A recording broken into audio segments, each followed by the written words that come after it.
আসসালামু আলাইকুম everyone and welcome back to my channel. আপনারা সবাই কেমন আছেন? আশা করছি আপনারা সবাই অনেক ভালো আছেন। আলহামদুলিল্লাহ আমি অনেক ভালো আছি। প্রতিদিনের মতো আজকের ব্লগে আপনাদের সবাইকে অনেক অনেক ওয়েলকাম। তো আজকে বিকালবেলা এরকম আমি বসে আছি ছাদে। অনেক দিন পরে এরকম বৃষ্টি ছাড়া ওয়েদার, রেগুলার এরকম 2-4 দিন ধরে অনেক বৃষ্টি হচ্ছিল, বাট আজকে ছিল না। তো আমি আর আমার বিড়ালগুলা শান্তিমতো আজকে একটু ছাদে উঠতে পেরেছি, আর ওরা আজকে একটু খেলতে পারছিল। বাট হামিরা হুট করে এসে আমার কোলে বসে আছে, মানে ঘুম ধরেছে, এই জন্য কিছুক্ষণ বসে বসে ঘুমালো, আবার একাই নেমে গেল। অবশ্য নামার একটাই কারণ আমি ওকে বেশি ডিস্টার্ব করছিলাম, এই জন্য হয়তো নেমে গিয়েছে। আর এইদিকে কালিয়া কখনো ইচ্ছা করে আমার কোলে আসবে না যদি ওর বেশি শীত না ধরে বা ঘুম না ধরে। তারপর সন্ধ্যাবেলা একদম যখন সন্ধ্যা হয়ে গিয়েছে, আমরা একটু হাঁটাহাঁটি করছিলাম ছাদে। আর এই যে হামিরাও হাঁটাহাঁটি করছিল। আর এই যে দেখেন, বৃষ্টিতে আমাদের সাজনা গাছের তো অবস্থা অনেক খারাপ। অনেক ফুল ধরেছিল, বাট বেশি অনেকগুলো ফুল ধরেছিল, বেশি ফুলগুলো তো পড়ে গিয়েছে। এখন কিছু আছে, আবার কিছু নতুন করে ধরছে। তো সন্ধ্যাবেলায় তো আমি এখানে বসে বসে আমার পড়া কাজগুলো করছিলাম, আর কালিয়া আমার পায়ের এখানে এসে শুয়ে পড়েছে। ওই যে বললাম না, বেশি ঘুম না ধরলে আমার কাছে আসে না, আর যখন ঘুম ধরে আর শীত লাগে তখন একদম কাছে এসে গা ঘেঁষে শুয়ে থাকে। তো তারপর একদম সকালবেলা উঠেছি। উঠেই যে সকালবেলার প্রথম কাজ হচ্ছে চা বানানো। কয়েকদিন ধরে আমি অনেক চা খাচ্ছি, আপনাদের সাথে তো শেয়ার করাই হয়। আর চা আর পরোটা বানাচ্ছিলাম। রেগুলার ব্রেকফাস্টে আমি বানাই নর্মাল, যেদিন চা পরোটা এরকম হয়, আর যেদিন খিচুড়ি বা অন্যান্য কিছু হয় সেদিন তো আম্মুই রেডি করে রাখে। আমি হচ্ছে এইভাবে, আম্মু আমার জন্য পরোটা এভাবে বানিয়ে রাখে না, ঠান্ডা হয়ে যাবে এই জন্য ভেজে রাখে না আর কি। আমি হচ্ছে উঠে তারপর ভাজি। এই যে আমার পরোটা ভাজা তো প্রায় হয়ে গিয়েছে। আর কালিয়া হচ্ছে অনেক চিল্লাচিল্লি করছিল, কারণ ও আমার সাথে পরোটা খায়। তারপর আমি তাড়াতাড়ি করে ভেজে ঠান্ডা করে ওকে একটু দিলাম পরোটা। ও এখন খাবে, ও আমার সাথে এরকম ব্রেকফাস্ট করে। ওকে তো সাধারণত ওদেরকে এভাবে ভাজা পোড়া দিই না, কিন্তু মাঝে মাঝে এরকম পরোটা যখন বানাই তখন খাইতে চায় আর কি।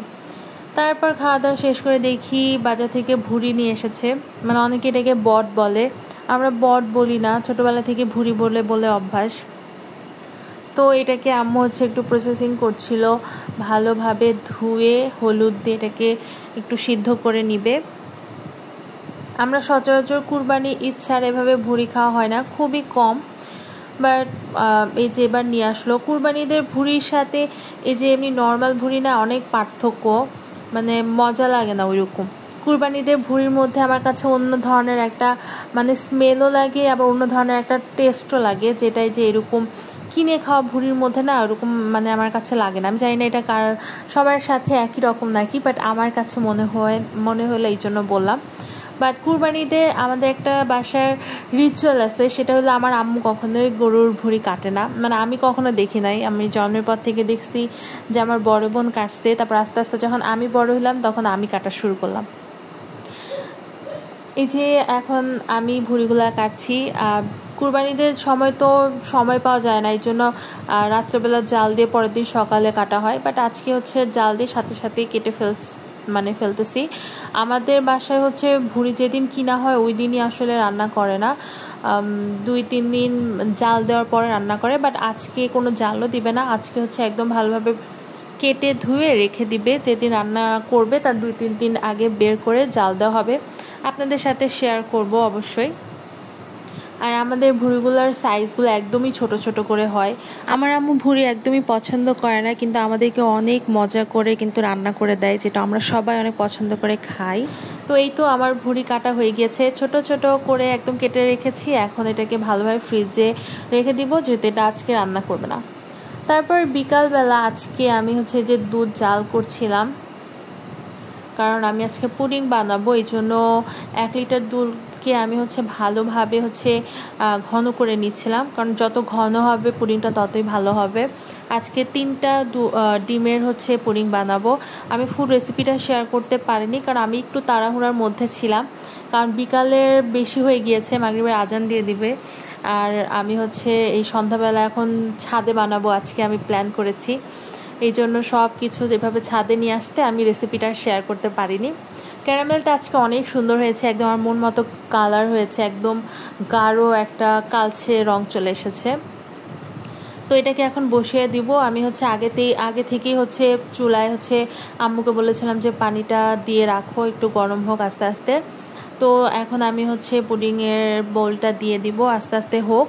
তো এটা আমি দিয়েছি হচ্ছে মাগরিব আজানের হয়তো 15 মিনিট আগে।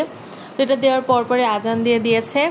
তারপর আমরা হচ্ছে এটাকে রেখেই চলে গিয়েছি, নামাজ কালাম পরে 1 ঘন্টা পর এসেছে এটাকে নেওয়ার জন্য। ততক্ষণে তো চারদিকে একদম অন্ধকার হয়ে গিয়েছে, আর এত যে জাল জ্বলছে, এত জাল দেওয়া যাবে না। আমি তারপরে যে বড় যে লাকড়িটা এটা বের করে নিয়েছিলাম, ছোটোটাই শুধু থাকবে, আস্তে হিটে অল্প তাপে হবে আর কি।